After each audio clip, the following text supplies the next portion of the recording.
Siamo a Cambiano. Cambiano è un paese molto vicino a Torino, c'è un carnevale veramente eccezionale e si vede, gioco di parole, che si vede bene Video Novara, in quanto qui la battuta che ho fatto io sui puffi la conoscono già tutti, quindi vuol dire che ha un successo notevole anche la nostra emittente locale in questi paesi vicino a Torino.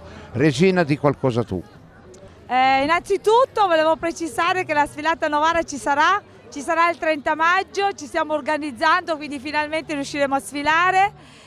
Oggi siamo venuti per la prima volta a Cambiano, non pensavamo di trovare un carnevale meraviglioso come è stato oggi, pieno di carri, di allegria, di personaggi storici, veramente i personaggi sono infiniti, tanta gente. Abbiamo con noi una bellissima corte. E pensate che non siamo tutti perché una decina sono rimasti a casa, però che oggi ci sono tanti personaggi, tanta gente e vorrei che ognuno di loro dicesse come si è trovato oggi?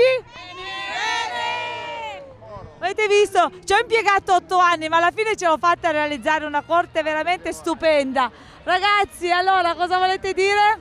È stata una grandissima bella giornata, fortunatamente è uscito anche il sole, gente simpaticissima, delle gran belle facce simpatiche, belle tutte quante le maschere, grandissimo il nostro corteo e quindi tutto fantastico e splendido, non poteva andare meglio di così.